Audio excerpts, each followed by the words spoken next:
تو یہ لوگوں کی اپنی خواہشات ہیں، زبان پہ جو کہہ دیے لوگ وہی مان گئے۔ میں نے دیکھا ہے کہ بعض اوقات لوگ 1 گھنٹے کی تقریر سننے کے بعد بھی پھر بھی کہتے ہیں نہیں اصل ہمارے خاندان میں وہ واقعی منحوس ہے، فرق تو پڑتا ہے۔ جب اللہ کے محبوب نے کہہ دیا لا تجارہ، کوئی منحوس نہیں ہے، نہ دنوں میں منحوس، نہ ساعتوں میں منحوس، نہ افراد میں منحوس، ہمارے الو بھی منحوس نہیں ہے۔ تمہارے اندر کی برائیاں ہیں جو مجسم ہو کے تمہارے سامنے آتی ہیں، اس لیے کوئی منحوس نہیں۔ ہمارے والدین نے بچپن میں ہی ہمیں یہ باتیں اچھی طرح سے ازبر کروائیں اور ہماری تربیت اس طرح کی کہ ہم الحمدللہ کبھی بھی ذوف الاعتقادی کا شکار نہیں ہوئے۔ تو آپ بھی اپنی اولادوں کی ابھی سے ایسی تربیت کریں کہ ان کا توکل اللہ پر ہو، ان کا توکل اللہ کی بابرکت ذات پہ ہو اور وہ اسی پہ بھروسہ کرنے والے ہوں۔ جب اس پہ بھروسہ کرنے والے ہوں گے تو زندگی سوکھی گزرے گی، کبھی مشکل آ بھی جائے گی تو پریشانی نہیں ہوگی کہ دیکھیے کبھی خنداں کبھی گریاں، کبھی اللہ کچھ عطا کرتا ہے کبھی کچھ عطا کرتا ہے۔ وہ محمود غزنوی کو بوڑھے لوگ محبوب تھے لیکن سب سے زیادہ محبوب ایاز تھا، تو ایک دن اس نے اس کو خربوزہ دیا تو وہ چٹخارے لے کے کھا رہا تھا۔ بادشاہ نے چکھا تو وہ کڑوا تھا، کہا ایاز یہ تو کڑوا ہے، تو کہا کہ حضرت ہاں کڑوا ہے، تو کہا پھر تم مزے سے کھا رہے ہو، کہا ساری زندگی ساتھ سے میٹھی نعمتیں کھائی ہیں، آج ایک کڑوا مل گیا تو پھینک دوں۔ جب اس پہ توکل ہوگا تو کبھی تکلیف آئے گی تو بندہ کہے گا کوئی بات نہیں، جے سونا میرے دکھ وچ راضی تے میں سکھ نو چلے ڈاواں، تو بندہ کہے گا ٹھیک ہے کوئی بات نہیں ہے، یہ اس پہ بھی میں خوش ہوں۔ تو جب توکل اس پہ ہوگا تو پھر بندہ اس تکلیف میں بھی لذت لینے کا راستہ نکال لے گا۔ اور اگر یہ ہو کہ اس منحوسہ کی وجہ سے یہ سب کچھ ہوا ہے، پھر کچیچیاں چڑھیں گی اس کے اوپر کہ اس نے یہ کیا ہے، مار ہی دوں، قتل کر دوں، اس کو چھوڑوں نہ، زمین پہ رہنے کا حق ہی چھین لوں اس سے کہ اس منحوسہ کی وجہ سے یا اس منحوس کی وجہ سے یہ ہوا ہے۔ کوئی کسی کی وجہ سے نہیں ہوتا، یہ ہماری اپنی بدعمالیوں کی سزا ہے۔ اگر کوئی ہمیں نقصان در نقصان ہو رہا ہے تو توبہ کریں۔ 70,000 لوگ ایسے ہیں جو بغیر حساب جنت میں جائیں، ان کا کوئی حساب نہیں ہوگا۔ اللہ اپنے کرم سے انہیں یوں ہی جنت عطا فرمائے۔ صحابہ نے عرض کی یا رسول اللہ صلی اللہ علیہ وسلم وہ کون ہے؟ تو آقا کریم نے شرف میں کانو لا یکتوون، یہ وہ لوگ ہیں جو اپنے جسم پہ داغ نہیں لگاتے، مخصوص نشان جسم پہ لگا لیتے ہیں، یہ فلاں بزرگ کی نشانی ہے، یہ فلاں جو ہے وہ شہید کی نشانی ہے۔ اللہ نے جب تمہیں سالم الاعضاء پیدا کیا ہے تو اپنے بدن کو تم کیوں نشانی، اس نے ساری نشانیاں لگائی ہیں، اس کی نشانیاں اتنی پکی ہیں کہ اس نشانیوں میں فرق بھی نہیں لگتا نا۔ یہ تمہارے انگوٹھے کی نشانی ہے، 6 ارب انسانوں کو لے آؤ اور نشان انگوٹھا لے آؤ، کسی ایک کا بھی نہیں ملے گا۔ یہ نشانی تمہارے رب نے لگائی۔ جیسی صورت تمہاری ہے ایسی صورت کسی اور کی نہیں بنائی، تمہیں منفرد بنایا اس میں۔ پوری کائنات میں سارے لوگ تمہارے جیسے ہیں لیکن تم پھر بھی الگ دکھائی دیتے ہو۔ سب کی 2 آنکھیں، سب کا ناک، سب کے ہونٹ، سب کا رنگ ملتا جلتا، لیکن سب کی شکلیں الگ ہیں۔ یہ زید ہے، یہ بکر ہے، یہ عمر ہے، یہ آس ہے، یہ فلاں ہے۔ دوسرے وہ ولا یسترقون، اور وہ رکیہ نہیں کرتے، یہ چھو منتر جادو ٹونا ہر وقت عاملوں کے پاس بھاگے پھرتے ہیں اور وہ انہیں جو ہے وہ غلط سلط ٹوٹ کے ٹونے بتاتے ہیں اور وہ کرتے رہتے ہیں۔ عجیب لوگوں کے نفسیات ہوتے ہیں، صبح سے لے کر شام تک اسی چکر میں رہتے ہیں اور پھر ساری زندگی ان توہمات سے نکل ہی نہیں پاتے۔ اللہ نے تمہیں پیسے دیے ہیں، نئی گاڑی تم نے خریدی ہے، چھوٹے بچے کا جوتا کیوں باندھ دیا آگے تم؟ جوتا باندھنے سے اگر یہ ایکسیڈنٹ سے، حادثے سے گاڑی بچ سکتی ہوتی ہے تو پھر پاکستان کے جتنے پی آئی اے کے جہاز ہیں سب پر باندھ دینا چاہیے، سب پہ جوتے لٹکے ہوئے ہوں۔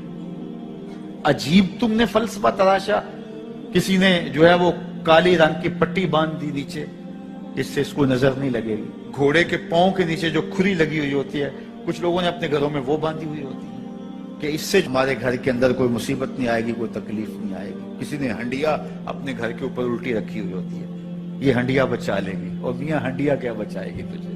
اللہ کے قہر سے کچھ نہیں بچا سکتا۔ جب تمہارے اوپر کوئی مصیبت نازل ہونی ہے تو کچھ نہیں بچا سکتا۔ اگر بچنا چاہتے ہو تو پھر اللہ سے استغفار کرو، اللہ تعالیٰ کی تسبیح کرو، اللہ کی تحلیل کرو، میرے حضور پہ درود پڑھو، پھر دیکھنا کہ مصیبتیں ٹلتی ہیں یا نہیں ٹلتی۔ تو یہ خام خواہ کے رکیے اور یہ عامل لوگ جو ہیں ان کا تو کام ہی یہی ہے. ان کا کام چلتا ہے لوگ ذوف الاعتقادی میں مبتلا رہے اور یہ کہہ دیتے ہیں کہ آپ کے خاندان میں ایک منحوس عورت ہے، یہ اس کا کیا ہوا ہے، تو کوئی نہ کوئی منحوس تو پہلے ہی انہوں نے طے کر رکھی ہوتی ہے، فوراً ذہن وہاں جا کلک ہو جاتا ہے. اس کا نون سے نام شروع ہوتا ہے، اس کا کاف سے نام شروع ہوتا ہے، اس کا جیم سے نام شروع ہوتا ہے، تو پورے خاندان میں کسی کا نام کاف، نون یا جیم سے تو شروع ہوتا ہی ہوگا، یا دوستوں میں، تو فوراً ذہن جو ہے ادھر منتقل ہو گیا. اب یہ بابا جی نے بتا دیا ہے، ہاں اس نے یہ بات کی تھی، کچھ باتیں یاد آنے لگی، اس کاف سے شروع ہونے والے نام کے ساتھ نفرت پیدا ہو گئی.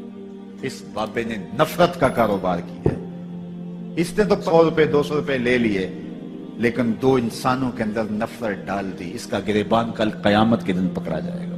ان ملنگوں کے پاس، ان ذوف الاعتقادی کو پھیلانے والوں کے پاس کبھی نہ جاؤ. تمہیں مصیبت پڑی ہے، تمہیں لگ رہا ہے کہ شاید میرے اوپر جادو ہے، تو پڑھو نا سورہ بقرہ. جادو جڑ سے اکھڑ جائے گا. 40 دن اپنے گھر میں سورہ بقرہ پڑھو، برکت ہوگی. کہتے ہیں مولوی صاحب 40 دن تو نہیں پڑھی جا سکتی، 2.5 پارے، ہمیں کوئی تعویذ ہی کر دیں. ہم شارٹ کٹ چاہتے ہیں نا، روزانہ صبح 2.5 پارے سورہ بقرہ پڑھے، یہ تو ہم سے نہیں پڑھی جائے گی. تو آپ کوئی تعویذ ہی لکھ دیں. کاروبار میں برکت نہیں، میں کہتا ہوں پڑھو نا سورہ واقعہ، 3 رکوع ہیں، برکت ہوگی. ہم کہتے ہیں ہمیں تعویذ ملنا چاہیے، بس وہ ہم گلے میں رکھ لیں، بٹوے میں رکھ لیں، پرس میں رکھ لیں، اور ہمارا کام ہو جائے، ہمیں کچھ بھی نہ پڑھنا پڑے، ہمیں وضو تک نہ کرنا پڑے، نماز نہ پڑھنی پڑے، اور برکت ہو جائے. ایسے برکت تو نہیں آتی. بیٹے کی شادی کی، بہو گھر لائے، ابھی 2 دن نہیں گزرے تھے، کاروبار میں نقصان ہو گیا، یا گھر کا کوئی فرد فوت ہو گیا، یا کوئی جانور مر گیا، تو کہا کہ یہ منحوسہ آئی ہے تو ہمارا یہ نقصان ہو گیا. اگر وہ نہ آئی ہوتی تو پھر یہ نقصان نہ ہوتا، پھر تم قیامت تک جینا تھا، یا اس سے قبل تمہارے کبھی نقصان نہیں ہوئے. تمہارے گھر کے اندر بیٹیاں موجود ہیں، یہ بھی کل کسی کی بہو بنیں گے، اور ان کا بھی کوئی نقصان ہو سکتا ہے، اور یہ بھی منحوسہ قرار دی جا سکتی ہے. پھر تانو تشنی کے تیر جو ہے وہ اس کے اوپر لگائے جانے لگے. کتنی زیادتی ہے، کتنا ظلم ہے، کسی کا دل توڑنا، کسی کا دل دکھانا، کسی کو منحوس قرار دے دینا. از خود تمہارے پاس کیا سند ہے؟ تمہیں الہام ہوا ہے؟ کیا حجت ہے، کیا دلیل ہے تمہارے پاس کہ کسی کو تم نے منحوس قرار دے دیا؟ کتنا مکار ہے انسان. اپنی بدعمالیوں کو، اپنی نیت کے کھوٹ کو، اپنی نیت کی کوتاہیوں کو، اپنی سستیوں کو، اپنے عمل کی کمیوں کو دوسرے کے اوپر مڑ دیتا ہے. کاروبار تو نے صحیح نہیں کیا، نقصان ہو گیا. صبح 12 بجے اٹھ کے تو گھر سے جا رہا ہے اور نقصان ہو گیا. تو نے 2 نمبر مال بیچا، آج پکڑا گیا اور نقصان ہو گیا. تم نے ٹیکس نہیں دیا، تم نے زکات نہیں دی، تم نے دروازے پہ کھڑے ہوئے سائل کو جھڑکا، نقصان ہو گیا. یہ تمہارے پاپ ہیں جو مصیبت بن کے تمہارے سامنے آتے ہیں. یہ تمہاری بے تدبیریاں ہیں، تمہاری ناحکمتیاں ہیں، یہ تمہاری بے احتیاطیاں ہیں، یہ تمہارا تکبر ہے، یہ تمہارا غرور ہے، یہ تمہارا عجب ہے، یہ تمہاری ریاکاری ہے، یہ تمہاری خیانت ہے، یہ تمہاری دھوکہ بازی ہے، یہ تمہارے قلب کے اندر چھپی ہوئی نفرت ہے، جو آج تمہیں مصیبت بن کے جس کا سامنا کرنا پڑ رہا ہے. یہ تمہارے اندر کے عیب ہیں جو مجسم ہو کے تمہارے سامنے آئے. اللہ تعالیٰ نے قرآن مجید میں ارشاد فرمایا وَمَا أَصَابَكُم مِّن مُّصِيبَةٍ فَبِمَا كَسَبَتْ أَيْدِيكُمْ. جو تمہارے اوپر مصیبت آتی ہے وہ تمہاری اپنی کرتوتوں کی وجہ سے آتی ہے. بیماری آئی تمہارے پرہیز نہ کرنے کی وجہ سے آئی. بیماری آئی تمہارا زیادہ کھا لینے کی وجہ سے آئی. بیماری آئی تمہارا نامناسب غذا لینے کی وجہ سے آئی. بیماری آئی وقت پہ سوئے نہیں، وقت پہ اٹھے نہیں، تم نے کسی سے زیادتی کی. بیماری تمہاری بدعمالیوں کی سزا ہے. مصیبت کا آنا، تکلیف کا آنا تمہاری بدعمالیوں کی سزا ہے. اور منحوسہ یہ خاندان کی خاتون ہے. تو یہ دوسرے کے اوپر مڑ کے اپنی کوتاہی، اپنی غلطی دوسرے کے اوپر لگا دی اور اس کو منحوس قرار دے دیا. اگر کسی کا کام تمہیں دیکھ کر کے اچھا نہ ہو تو پھر تم بھی منحوس قرار پائے نا. اگر آج تم کسی کی بہن کو، کسی کی بیٹی کو منحوس قرار دیا ہے اور خاندان کے اندر اس کو منحوس مشہور کر دیا ہے، تو اگر کوئی یہ مشق تمہاری ماں پہ کرے تمہاری بہن کو منحوس قرار دے دے، تمہاری بیٹی کو منحوس قرار دے دے، تو تمہارے دل پہ کیا گزرے گا؟ یہ کتنا ظلم ہے، کتنی بڑی زیادتی ہے کہ آج خود کسی کو منحوس قرار دے دیا۔ کوئی منحوس نہیں ہے، کوئی لمحہ منحوس نہیں ہے، کوئی شخص منحوس نہیں ہے، کوئی وقت منحوس نہیں ہے، کوئی گھڑی منحوس نہیں ہے۔